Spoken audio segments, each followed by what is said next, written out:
Hello and welcome to episode 60 of Songs for the Struggling Artist, the blogcast.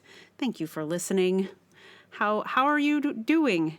Are we all still here? Checking that we're all still here? Yes. Hopefully, yes. Fingers crossed by the time I actually get this uploaded, we are all still here. So I'm skipping ahead a little bit. This is, I'm just going to dive right into the sixth part of my Gen X extravaganza. There's only one more part after this. I haven't even finished writing it, but it's just going to be, wrapping it up. This is the penultimate Gen X post, and then the next one will be the last one. I think, unless something else happens that's particularly Gen X-y, in which case all bets are off. But at this point, I think this is really and truly the penultimate Gen X post.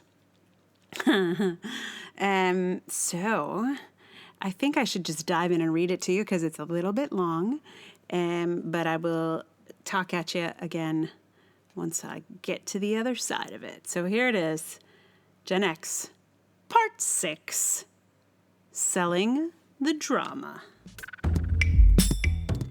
We are the few, the proud, the brave members of Gen X who continue to make our way through the world while many of our peers have given up. Do you remember before we were Generation X, when we were the Pepsi generation?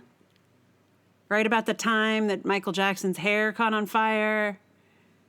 We were told that Pepsi was the choice of a new generation, and there were videos, and apparently our generation bought into it hardcore.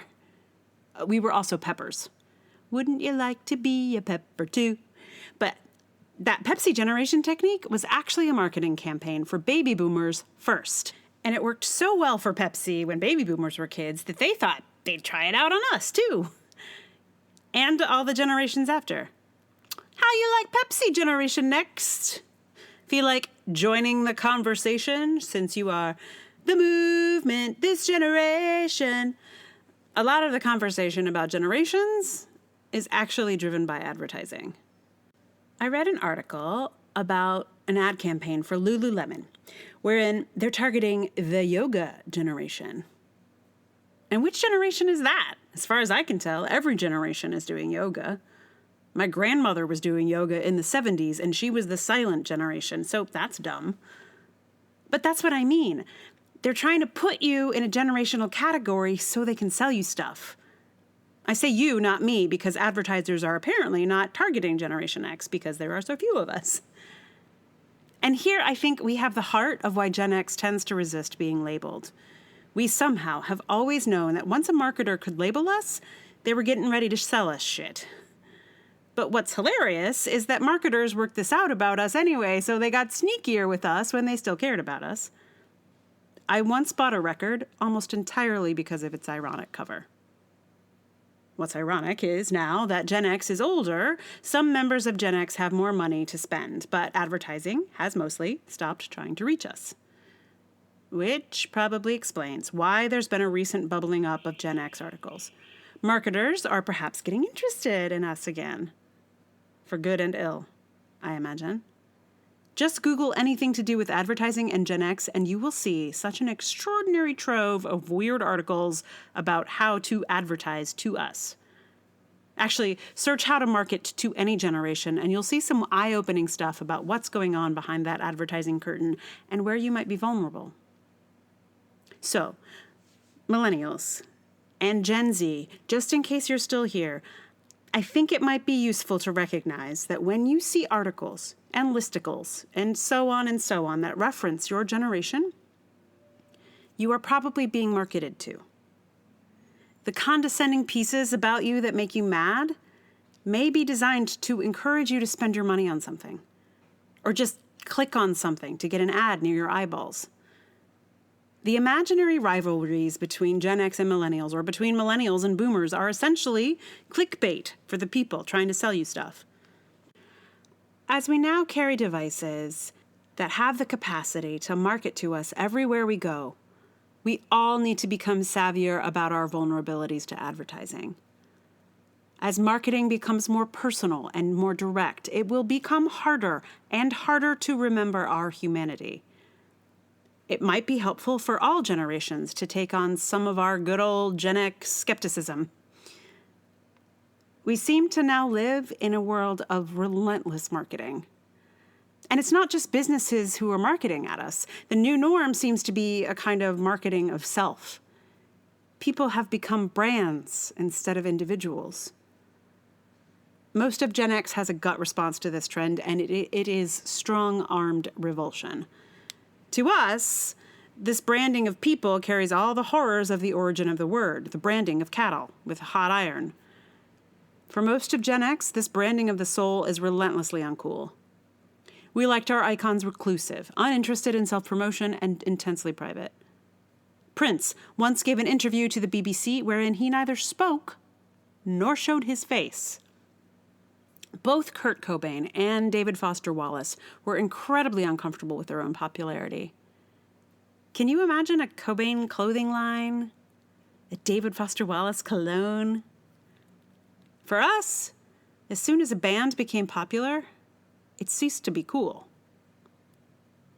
But we live in a gig economy now, and if we want to survive, we must do as the digital natives do and put all of our goods out for clicks and likes. We cannot be the reclusive geniuses we want to be because the world doesn't work that way anymore, and maybe it never did.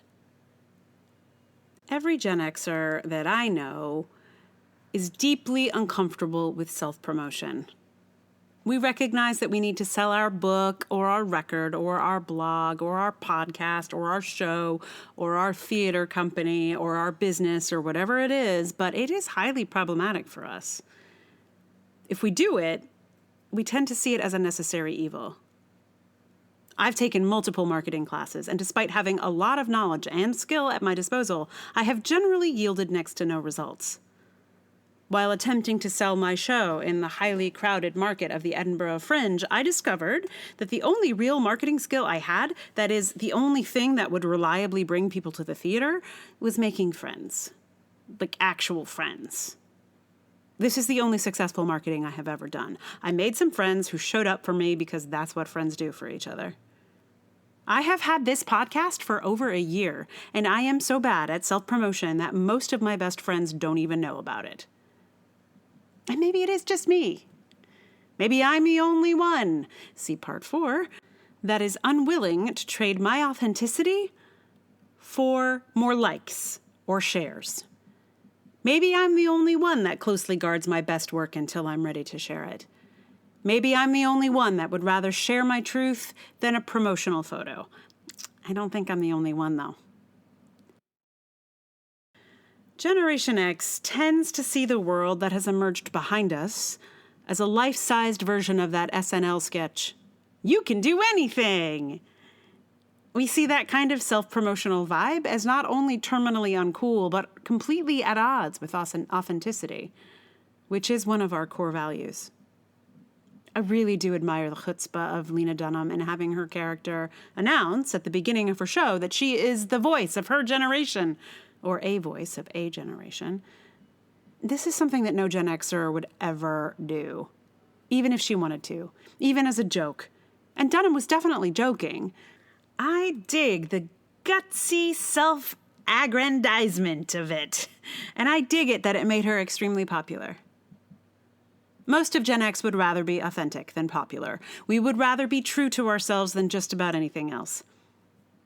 I wonder if, in addition to the small numbers of us, our general lack of interest in self-promotion is a factor in our invisibility.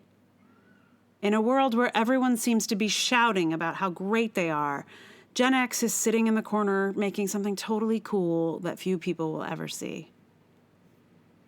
I wonder if this is part of why there have been so many think pieces about how Gen X is going to save the world, how Gen X is our last hope, etc., etc.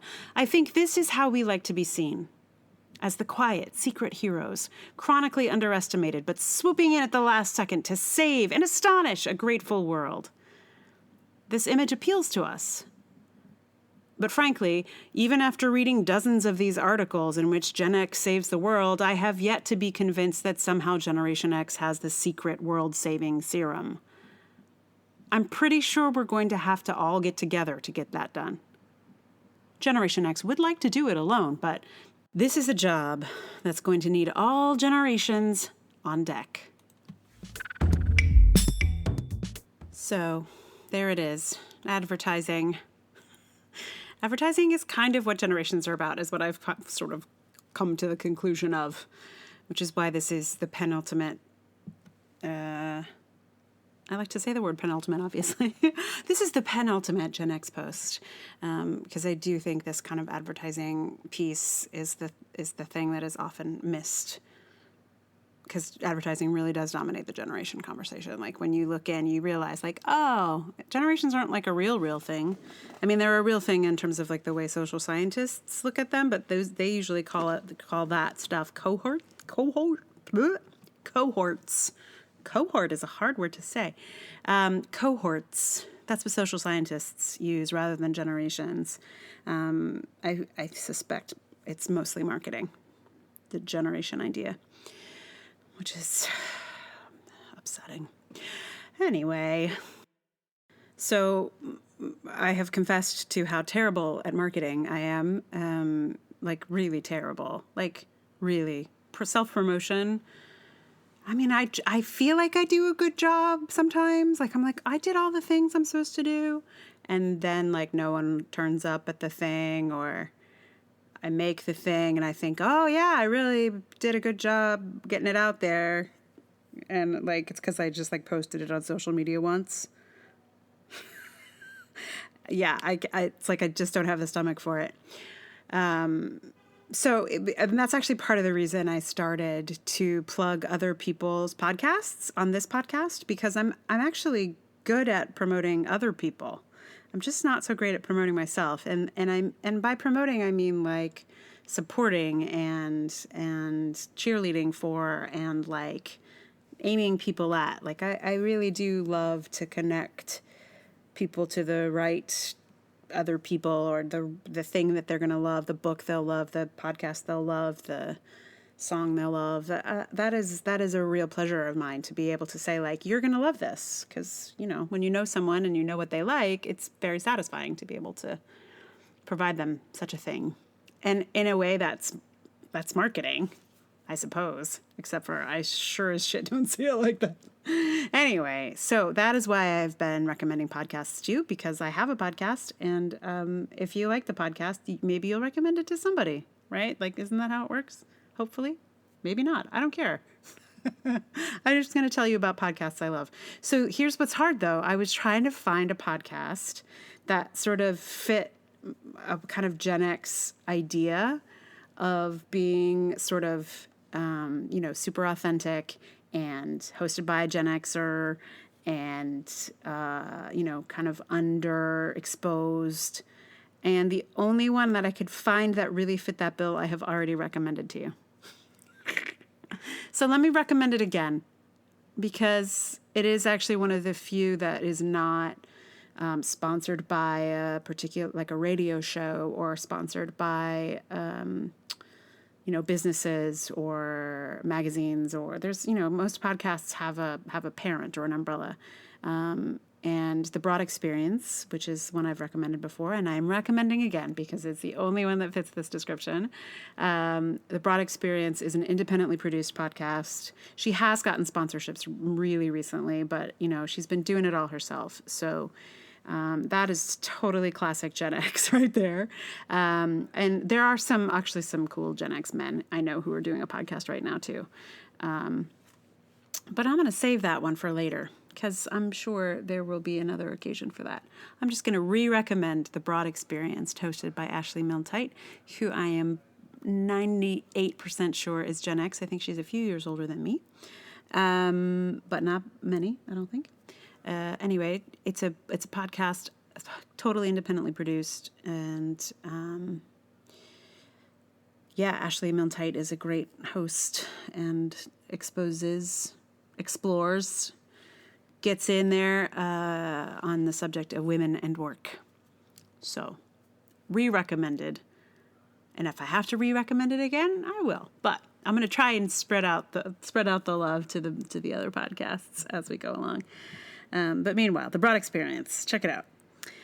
So your song for today, everybody, is Selling the Drama, which appears nowhere in the actual song, but the title was so perfect for what I wanted to talk about in this blog. I had to use it. I don't know if you know this song, but it's a band called Live, who I really loved. In like the 90s, they're like, I don't know if I loved them unilaterally, but like I loved this song, Selling the Drama, that I'm going to sing for you. And I also loved this song called I Alone. And like, I don't know, for some reason they're like really angsty dude songs. They're like, your heart hurts and you're going to sing real loud about it. And when I got really like mad about stuff, these two songs were kind of the only ones that would do.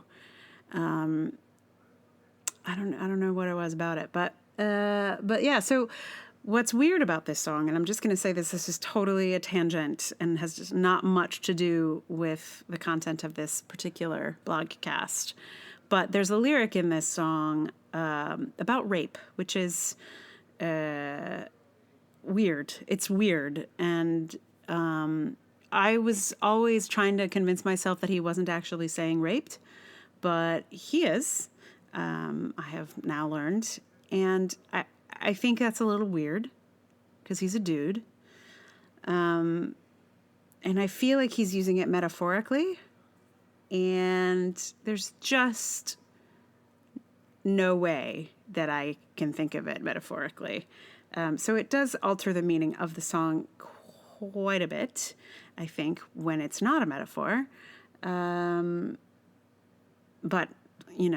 I don't know. It somehow, we keep fighting the good fight, I guess.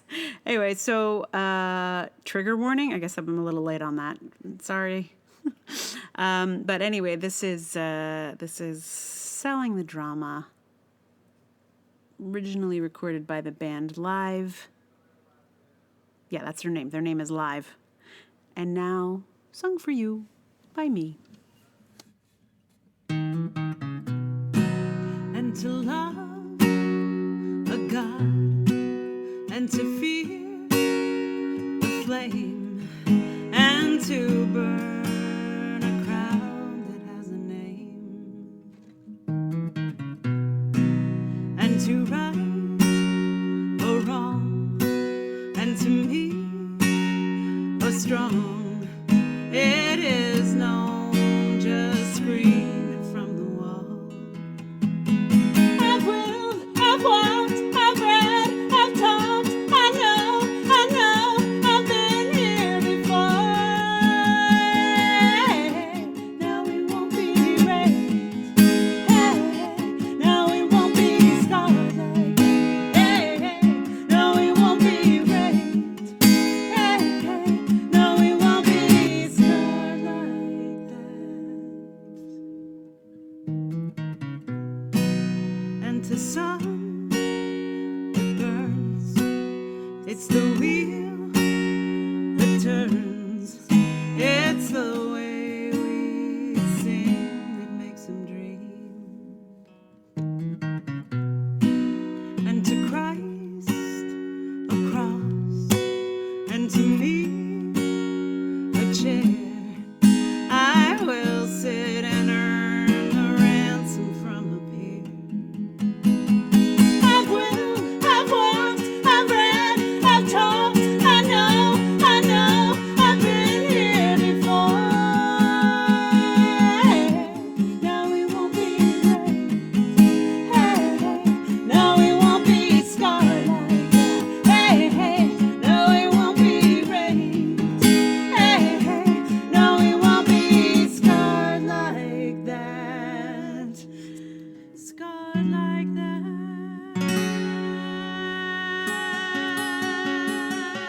Yeah, scarred like, scarred. And to love a God, and to fear a flame, and to